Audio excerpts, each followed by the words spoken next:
Hi there, TaffyRue here, and welcome to another exciting episode of Features by TaffyRue, where we get to put the spotlight on young upcoming artists and creatives who are bubbling under.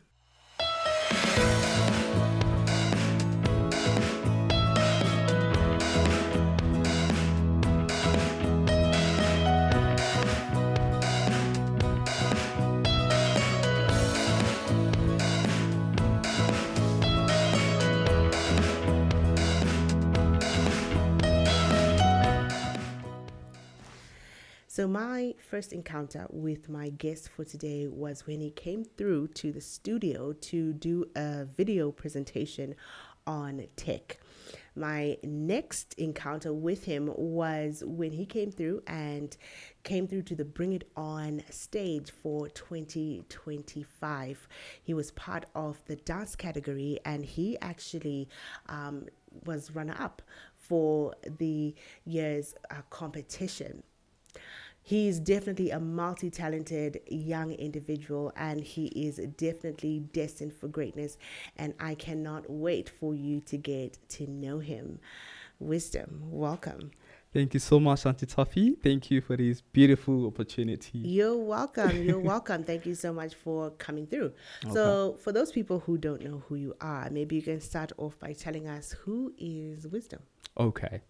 So in the dance world, they call me Wiz. And I'm Wisdom in the tech space as an entrepreneur. Mm-hmm. So I'm a dancer, and also I'm an innovator, tech innovator, and passionate about AI, building solutions to help the community that we come from. Yeah. Interesting. So we'll come back to take this whole AI business. Okay.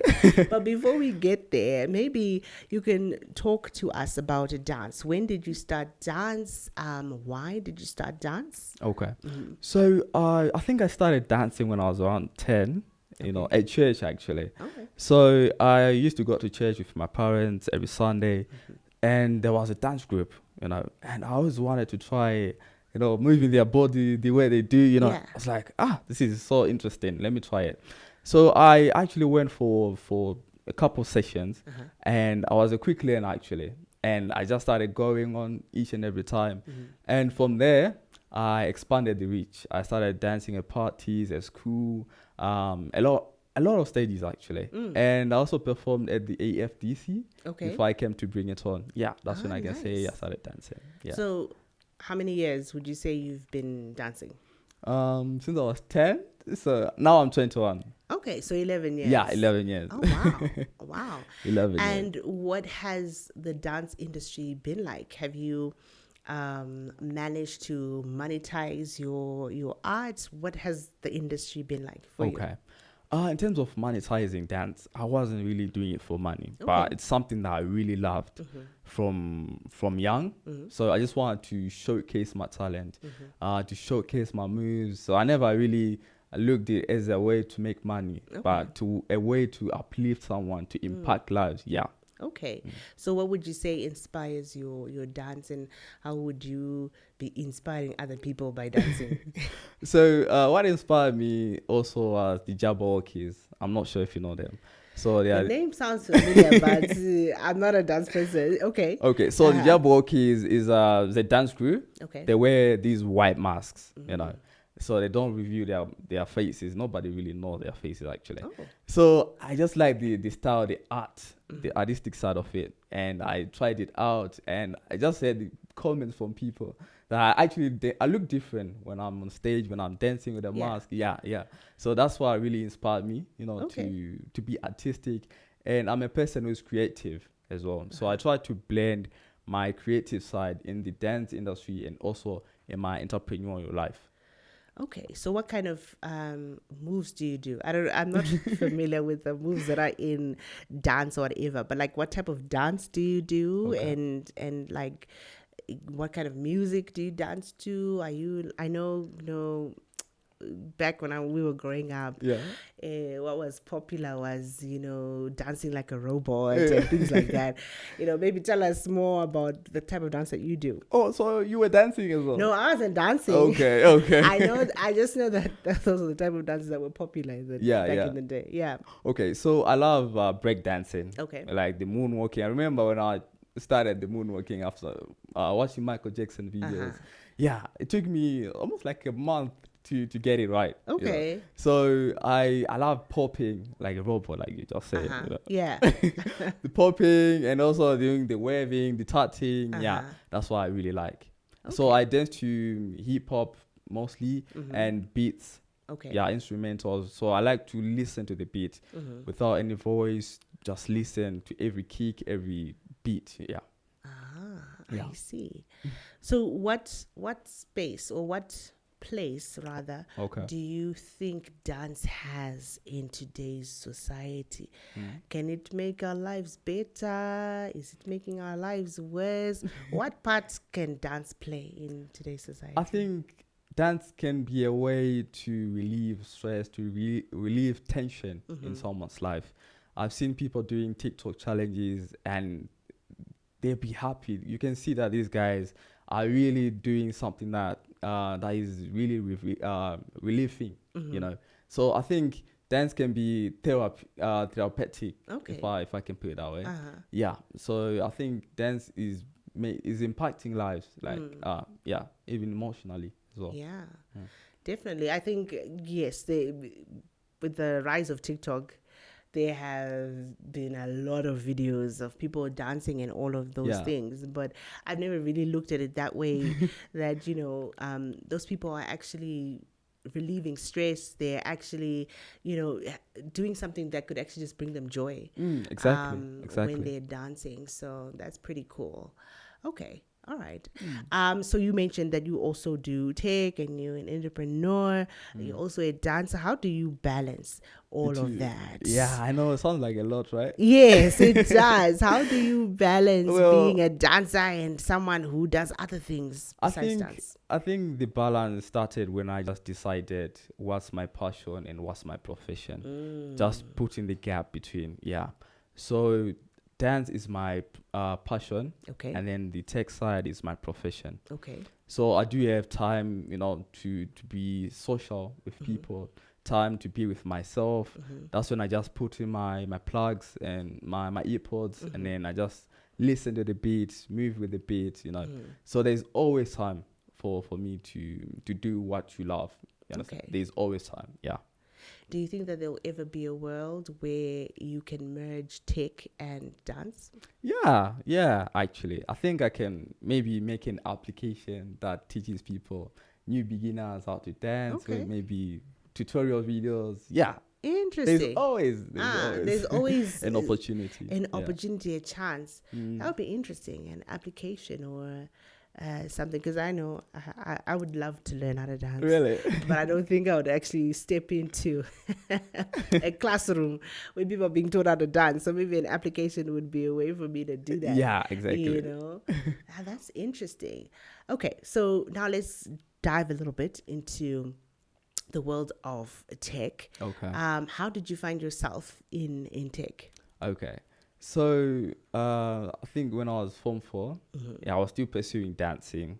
And then my parents would always say, this dancing thing, you can't really make a living through dancing, So I had to look for a profession. I have to look for something to study, And I got enrolled at this boot camp at Uncommon. So they teach tech skills. That's when I started learning how to code from scratch. I was a total beginner. Really? Yeah.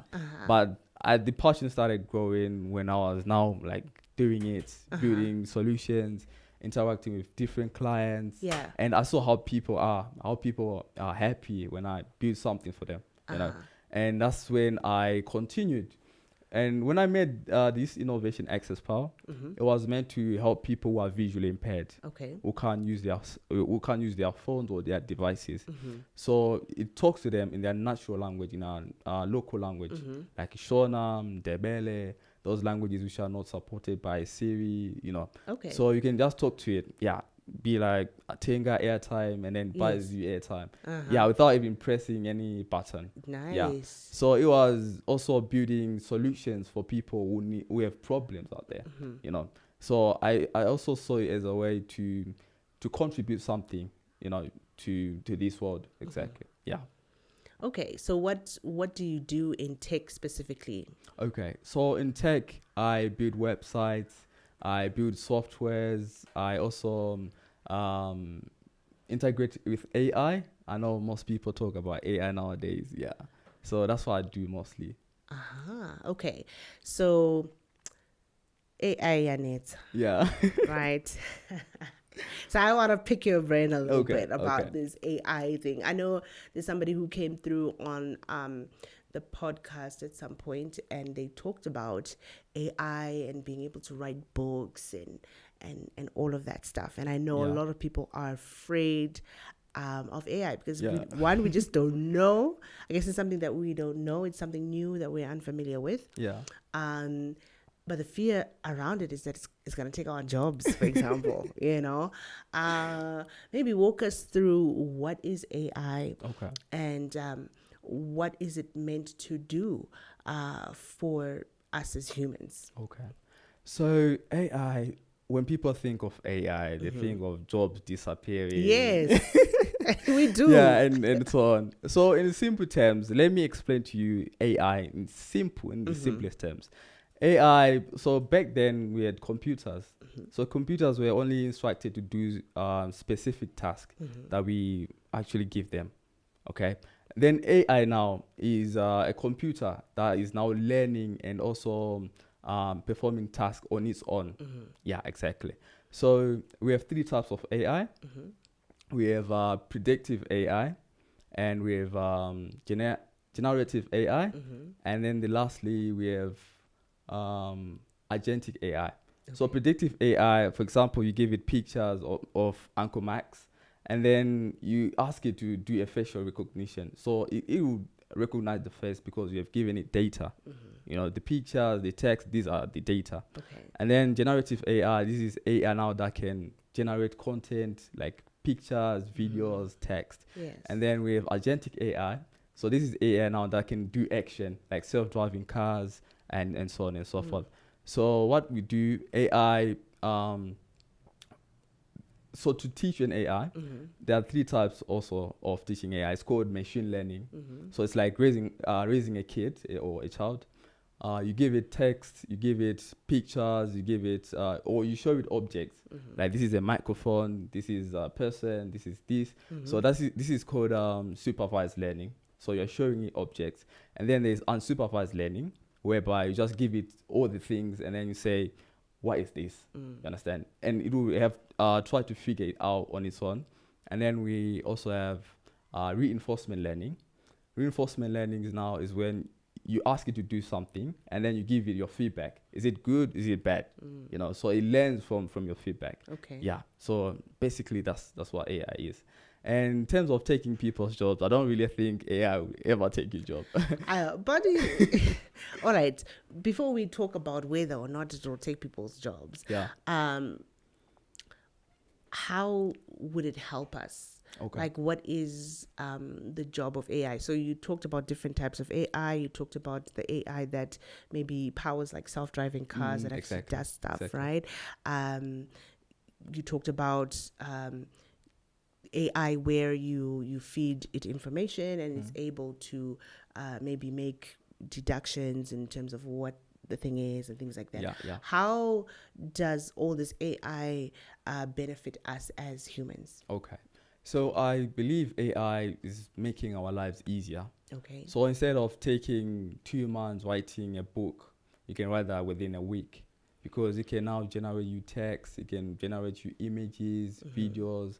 And for people who don't have equipment, maybe to do marketing on a large scale, maybe you are a solo trader, so you can ask AI to generate you videos for marketing, generate you content. So it amplifies your creativity. Yeah, mostly. Okay. But now the sole trader is not going to hire our company to do videos and photos for it, has it not taken our jobs? No, it hasn't. Why? Because this person now is starting small. It doesn't have enough capital to hire people. But obviously, when the business is now growing, you start hiring. But businesses can decide to, continue using AI. They'll just pay for more expensive AI that will do more work for them, right? Well, AI is also not perfect. Uh-huh. It learns from us. So the bias from AI comes from us as well. So when we give it data, we give it images maybe of gender, is actually gender. Let's say there's gender equality. So, for example, we give it pictures of male figures. Our data, our output is also going to come biased as well. It's just going to show male figures when they ask for career. So AI is not perfect because even us humans are also not perfect. Yeah. So we need a person who supervise, someone who control, review. Yeah. Okay. Interesting. What kind of world do you see with the advent of AI? Like maybe like 10 years from now, 20 years from now, what will our world look like? Will it be the same, or is it going to be different? Okay. So right now we have narrow AI. So narrow AI is slightly below us in terms of intelligence. And there's a theory that in the upcoming years they will have general AI. General AI matches human intelligence. And then there's super AI, which surpasses human intelligence. So it can solve problems, reason on its own, while you wait at home, while you're at home, Yeah. Interesting. Yeah. I think world would be automated by then. Things would be smooth. Imagine not going to work because you've got an AI working for you. All right. Okay. Interesting. Yeah, I guess maybe as time moves on and people get to discover more and more and learn more on what AI can do and cannot do, then we're able to find careers that will then fill in the gaps where AI cannot, right? Yeah, that's true. Do you think that there are any careers that will be untouched by AI, or do you think that everything is going to have some sort of AI influence in it? Yeah, I think automation, it will just make every workflow easier. Okay. Yeah, in every sector, be it healthcare, be it education, finance, you name it. AI will just simplify your workflows and automate. Yeah. All right. What? So obviously, you mentioned that you also do tech, right? How has tech or technology made life easier? So obviously there was tech before AI, but like how has technology made life easier? Maybe you spoke about the application that you did, right? What other forms of tech make our lives better? Okay. So tech is making people's lives better because most of the times, sometimes the problem that we have is because maybe we're using manual processes. Okay. All we need is to just get something to solve our problems on our behalf, something we can collaborate with, we can brainstorm with, we can work with, So I think our lives are now getting easier because we now have a personal helper, someone who can assist you, without getting out of budget and so on and so forth. Yeah. Would this make us lazy people? No, I don't really think so. You don't think so? Yeah. Really? Yeah. Because if you have something, I remember when I was growing up, and because I was a girl, they'll be like, you need to learn how to do A, B, C, like wash your clothes and learn how to cook sadza. And then I remember I was like to them, I think by the time I grow up, there'll be a machine that makes sadza, I don't need to. So that doesn't make you lazy or some sort, but it gives you more time to spend with family, with friends, social life. Yeah, exactly. Because if you look at it, nowadays people are always busy with work, Monday to Friday, every single day, 8 to 5. So just having something that can help you out just makes your life easier. But do you think that people will use the free time that they get from this tech to spend time with family though? Or is it we are using this time to go back on our phones and back into tech again? I'm not quite sure, but speaking of my for myself, Yes. I think I'll spend more time with family Okay. and friends, because I feel like the time which I'll spend with them is a bit limited. I spend time with them on weekends, of which I want to spend time with them every day during the week. Yeah. So for me, I'll get as much time to spend with family. Okay. So you're saying there that tech, AI, whatever, has managed or has the capacity or the ability to buy you time. Yeah. To then be able to spend with family. Exactly. Doing the things that you actually do love doing. Yeah. Rather than spending a lot of time just working, you now have a partner that helps you to reduce that time and Exactly. spend time on more important things. Yeah, like dancing. Yeah. Yeah, I guess I never thought about it that way, right? That technology is really just a way making things easier and reducing the time that we spend on certain things so that we do have time for more important things in life. And I think if people were to look at it that way, then they wouldn't be up in arms as well against technology or against AI, because they're looking at it as a partner rather than an enemy. Exactly. So I think AI won't take your job, but the person who's using AI definitely will.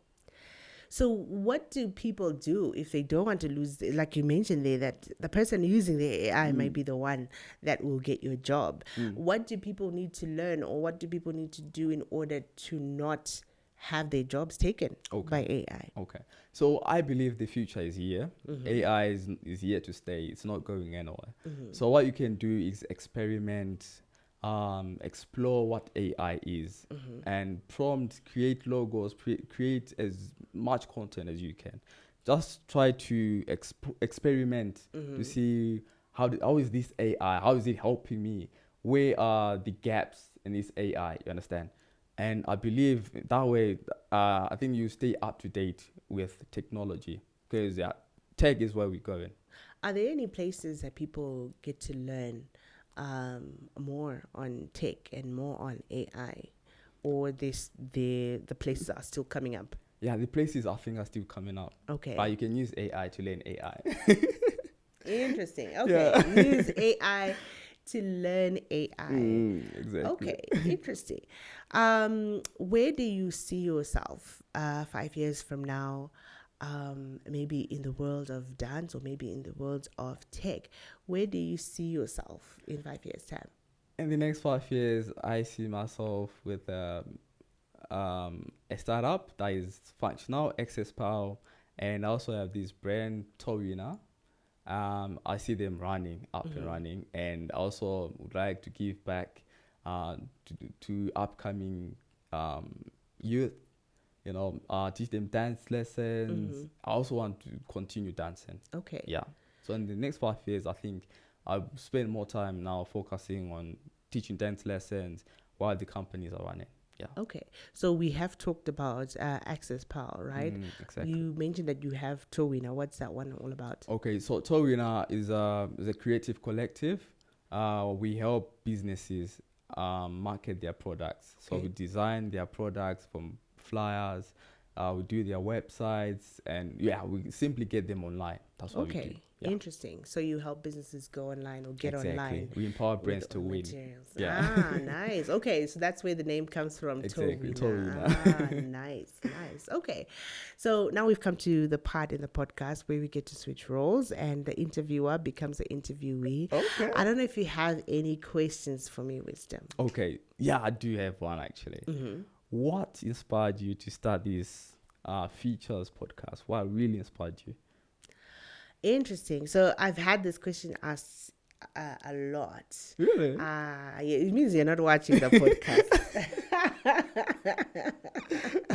So maybe after this one you start watching. But I started this podcast because I am someone who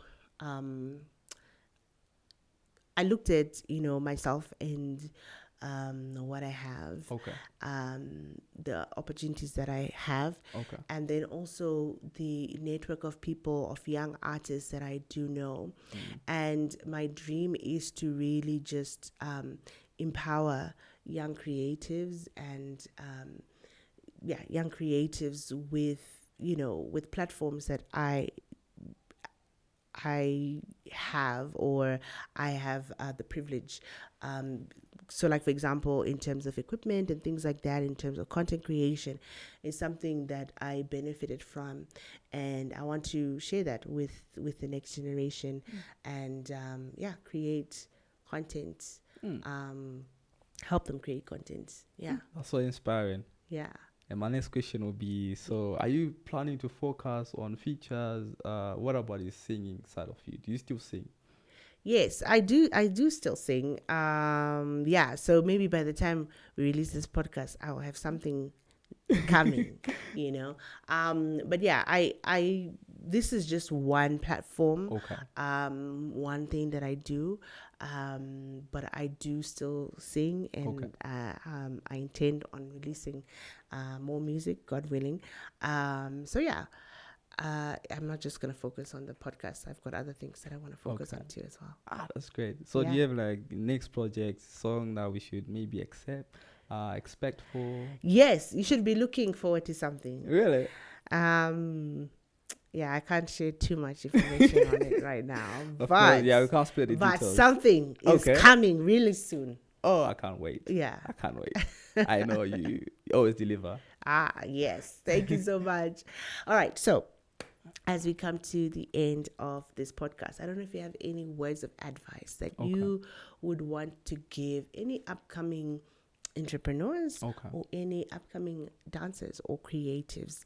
So you can just look into the camera and maybe give that word of advice. Yeah, my advice would be quality is the best business plan. If you produce good quality in everything that you do, always also seek God in everything that you do. Honor God with your talents, and I promise you, you go far. Powerful advice. Quality is the best business plan. Exactly. That's very interesting. There you have it. Seek God, honor God with your gifts and talents, and with that brings excellence. Quality, like he mentioned, is one of the best strategies that you could use in your business. And with that, thank you so much for joining us on this episode of Features by TaffyRue. Until next time, goodbye.